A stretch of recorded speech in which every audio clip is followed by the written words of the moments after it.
placer dirigirme a ustedes, mis hermanos y hermanas.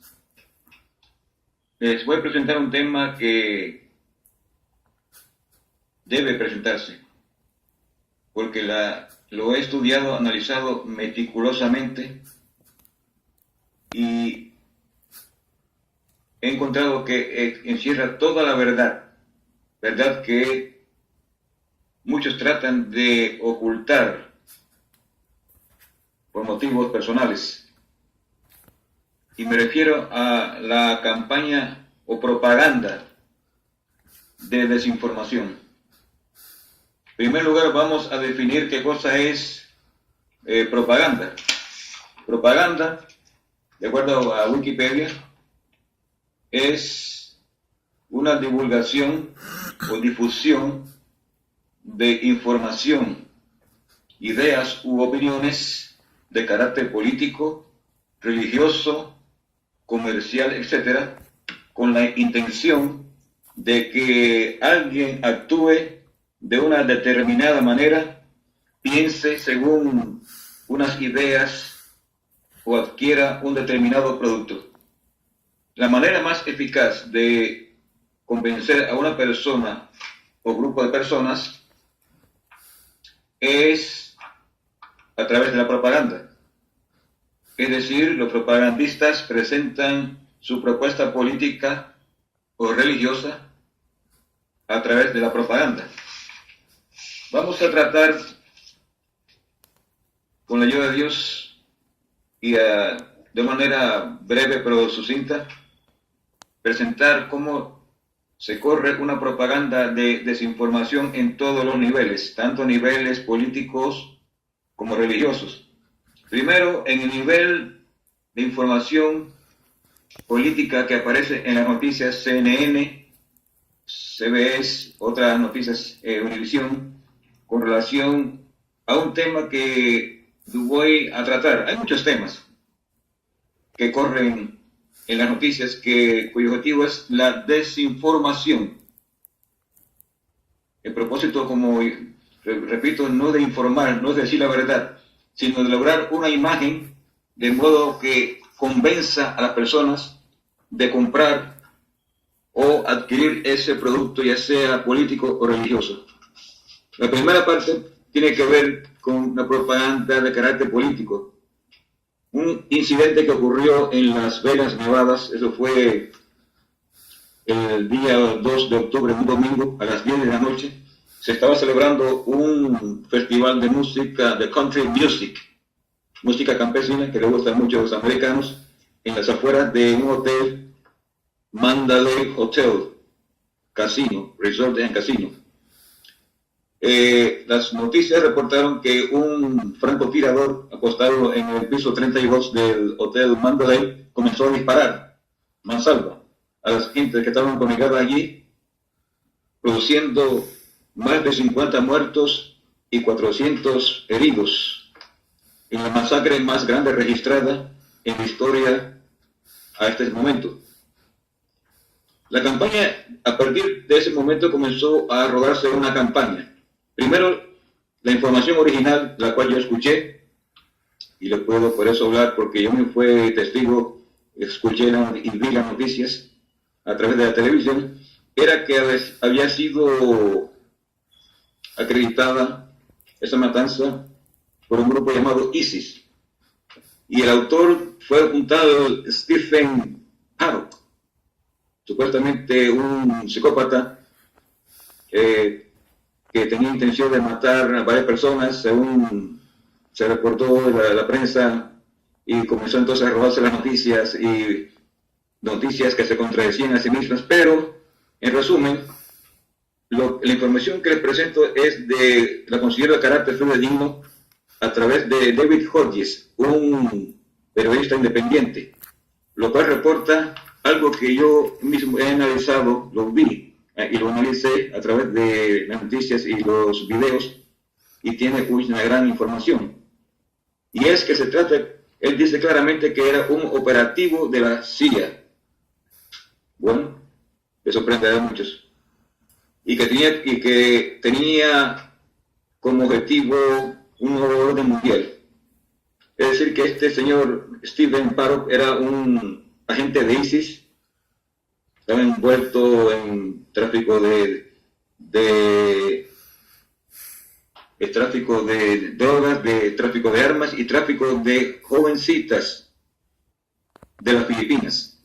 Es decir, que ese individuo tenía contacto con traficantes de muchachas y de armamentos, unos agentes operativos de CIA que estaban de ISIS que estaban operando en Filipinas. Interesante ese puerto, porque si ustedes vieron la imagen, allí se ve a este señor al lado de una joven filipina. La foto estaba recortada, se veía nada más él, porque él es alto, la joven pequeña, se veía nada más él bebiendo. Esa fue la imagen que se reportó al principio, pero yo, en las imágenes que después se revelaron que eran fidedignas, se vio a este individuo al lado de la joven, y mi duda que era una joven filipina, y estaba tomando una bebida que era como un alucinante, algo, y bebida fuerte, porque estaba con el rostro alterado y los ojos como en sueño. Bueno, eso es para decirle que cómo se produce toda una corriente de desinformación por los órganos de prensa. Incluso se reporta que el presidente de Filipinas, Rodrigo Duterte, conferenció en la Casa Blanca con el actual presidente Donald Trump, y cuando llegó a Filipinas, este señor presidente dice que procesó a 3,000 traficantes de niñas en Filipinas. Quiero decirle que incluso Duterte usa una palabra dirigida a Obama, porque se especula de que Obama estaba envuelto en ese tráfico. Y Duterte dijo una palabra que no la voy a decir, que es SOB en inglés. En español se traduce como HP.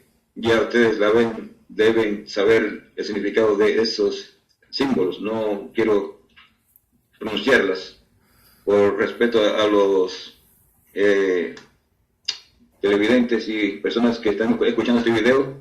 Así que ISIS declaró ser responsable de la matanza en Mandalay, pero la prensa desmintió la noticia, y luego se especula que era un agente de la CIA, y luego se especula se repitió la noticia de que había muerto, pero los análisis forenses y las evidencias indican que no coincide, el cadáver de esa persona no coincide con el de Stephen Paddock, así que se insiste en que esta persona está vivo en algún lugar a buen recaudo. ¿Ok? Esto es interesante porque es la forma en que se manipula la información para el consumo de usted y yo. Si tenemos las agallas de aceptar lo que dice la prensa. Ok. Ahora mi segunda parte es si existe esa corriente de desinformación en los medios de prensa, ¿qué hay de los medios de información del campo religioso? Permítanme decirle que existe la misma corriente de desinformación. Muchos no estarán de acuerdo, pero hermano, la información que le voy a dar a usted le va a convencer más que cualquier palabra.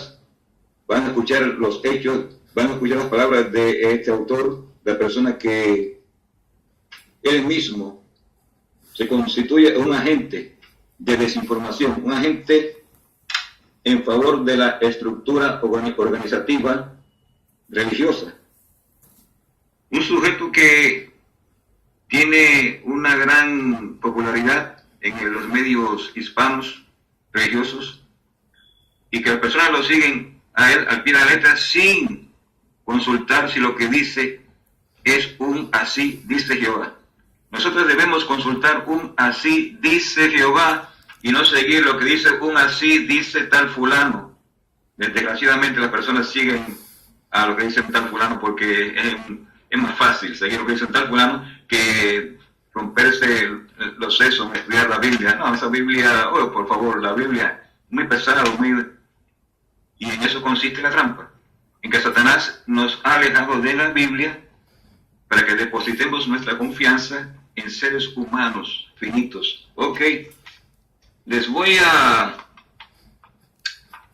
rodar un audio tape que yo grabé cuando yo era miembro de la iglesia de Adventista del Séptimo Día Hispana de los Peregrinos en el año 1996. Escucharán a esta persona y escucharán el tema que él habla. Escuchen con detenimiento.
Teorías o apartarse por alguna tangente errónea para crear una falsa excitación, para así atraer las almas del verdadero tema para este tiempo.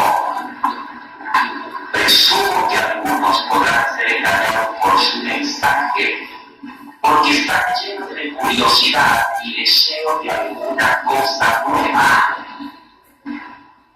Ciertamente me entristece que usted se haya dejado engañar de alguna manera por las sugestiones del enemigo, porque yo sé que la teoría que usted está defendiendo no es la verdad. Al sembrar estas ideas, usted está trayendo y traerá graves prejuicios sobre usted mismo y sobre todos los demás.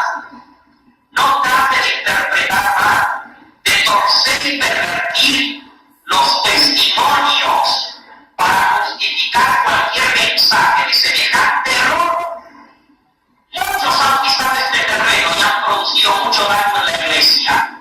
Cada vez que otros han comenzado llenos de celo a proclamar este mensaje, reiteradamente se me ha mostrado que no era la verdad. También en el futuro se levantarán otros con este mismo mensaje, y el mensaje es falso. Entiendo que usted proclama también que no debemos devolver el diezmo a la conferencia. Ok, hasta aquí, esta persona que ustedes han escuchado me ayuda que es la voz de Hugo Gambetta. Ok, hablando de que esta iglesia no puede ser Babilonia, y cita, como ustedes oyeron, si pueden escuchar bien, de Testimonio para los Ministros, página 59. Pero si ustedes, les invito a que detengan este video y puedan tomar el libro Testimonio para los Ministros, página 59, y verán cómo esta persona, a él se aplica lo que dice. Él dice, hablando del tal señor Stanton, que en el año 1893 dice que estaba tergiversando, torciendo y pervirtiendo los testimonios. Vamos a ver que mismas acusaciones que hace este señor Gambetta a Stanton, vemos con toda tristeza que se le aplica justamente a este señor, porque él cita testimonios para los ministros, página 59, pero vemos que al llegar al tercer párrafo, él distorsiona. Él incluye citas que no están en este párrafo, en este testimonio, y la incorpora como si fuera parte del texto, lo cual es una tergiversación premeditada, consciente, para lograr un propósito, como le estamos hablando, de desinformar, para lograr, como les dije al principio, la información, la propaganda tiene un objetivo, que la persona compre el producto. Ahora, ¿qué producto está vendiendo Gambetta? Bueno, sencillamente el producto para que la persona consuma el producto, de que la iglesia no es Babilonia y la persona tiene que comprar ese producto. Ahora, ese producto es falso, hermanos. Ustedes lo leyeron ahí claramente y lo vamos a ver ahora, como Ellen G. White dice todo lo contrario, y el objetivo de Ellen G. White no era decir que la iglesia no era Babilonia. Ese no es el objetivo. El objetivo era que se estaba produciendo un reavivamiento y una reforma en 1893, y por ese motivo la iglesia en aquel momento no podía ser Babilonia. Quiero decirle que en ninguna parte Ellen G. White dice que Dios me dijo que la iglesia no podía ser Babilonia. Así que Dios no le dijo, sino que lógicamente, por razonamiento, la iglesia estaba recibiendo la efusión del Espíritu Santo, efusión o derramamiento del Espíritu Santo en ese año, y en ese año específicamente, en 1893, marquen esa fecha. Por tanto, la iglesia no podía ser Babilonia. ¿Ok? Vamos a ver cómo después se convierte en un Babilonia, se convierte en el lugar más terrible. Pero bueno, el caso es que en el año 1893, Ellen White dijo no podía ser Babilonia. Pero el tema que me preocupa y que trato de enfocar es cómo se produce esta corriente de desinformación, aún en el mismo seno de la iglesia, incluso la iglesia que ustedes saben, la cual me representa. Cuando una persona encubre los crímenes de un asesino, ¿en qué se convierte esa persona? Ya usted lo puede decir, es un asesino, se convierte en cómplice. ¿Y qué pasa cuando una persona acepta cualquier corriente de información que proceda de un líder religioso sin que esa información sea analizada primero a la luz de un así dice Jehová? ¿Cómo usted queda? Usted queda como un cómplice, hermano. Usted no puede pasar por alto en el tribunal de Dios. Ahora, quiero decirle que el encubrimiento que se está corriendo dentro de la estructura eclesiástica, en este caso de la estructura de la iglesia que nos ocupa, iglesia adventista del séptimo día, la jerarquía, es una corriente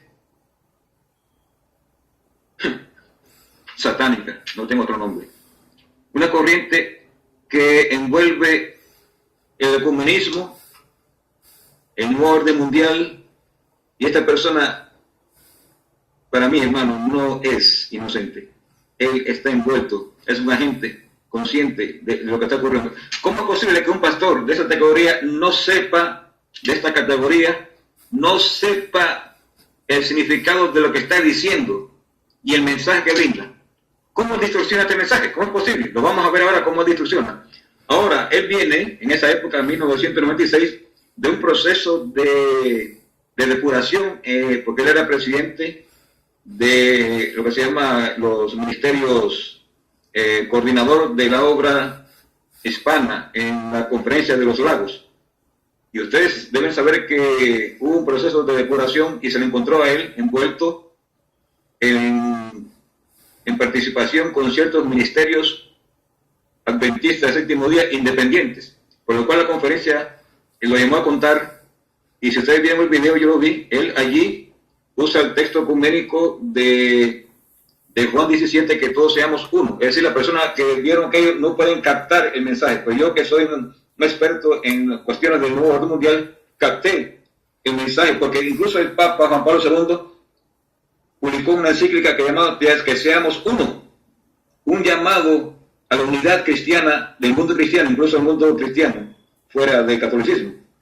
Así que vemos cómo Hugo Gambetta trata de justificarse, encubrir su participación por ministerios independientes con esa falsa unidad ecuménica.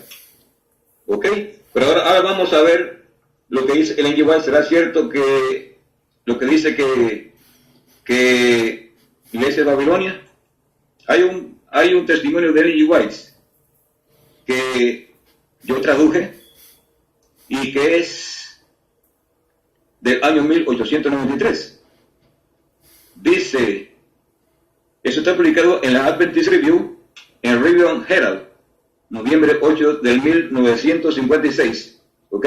Artículo por Ellen G. White, publicado en junio 12 de 1893.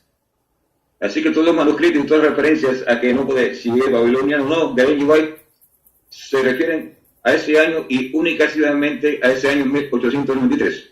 Ok, yo lo traduje, lo original, y dice, ¿cómo se atreve un hombre mortal a juzgarlos, a los escogidos, que son en verdad la luz del mundo, y llamar a la iglesia una prostituta, Babilonia, una cueva de ladrones, una jaula de todas las aves inmundas y aborrecibles, la habitación de demonios, haciendo que las naciones se emborrachen con el vino de su fornicación, confederándose con los reyes y poderosos de la tierra, enriqueciéndose con la abundancia de sus deleites y proclamando que sus pecados han llegado al cielo?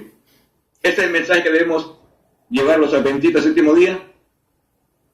Dice la página, párrafo 22, para resumir, el Señor ha tenido una iglesia desde ese tiempos apostólicos, a través de todas las edades cambiantes del tiempo hasta el periodo presente, 1893. ¿Vieron? como Ellen G. White habla claramente, hasta esta fecha, 1893, ¿ok? Ahora, vamos a ver un detalle interesante, que es el tema que nos ocupa y que es la fecha de 1893. Vamos a ver, busque conmigo Testimonios Selectos,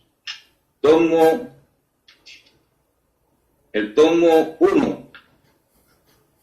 Y allí, bueno, por cierto, ustedes escucharon lo que dijo él, ahora una bomba, es decir, como si fuera algo extraordinario. Dice, ahora viene la bomba. ¿Están listos? Ahora, yo le digo a ustedes, ¿están listos para escuchar, no la bomba, el testimonio del Ellen G. White? Testimonios Selectos, tomo 1, dice claramente, aquí, en el año 1893, hubo un notable reavivamiento en nuestras instituciones de sede en Battle Creek. Testimonios Selectos. ¿Ok? Como 1. Dice, con muchas evidencias de la obra del Espíritu de Dios. Muchas de las bendiciones se perdieron debido a acontecimientos que siguieron en rápida sucesión. En este caso, en el consejo dado en relación con él se pueden hallar lecciones que son de valor hoy día. Dice allí, Ellen G. White, esa es una introducción de los compiladores. Ahora escuchen lo que dice Ellen G. White. En el capítulo 17, la lucha que sigue al reavivamiento.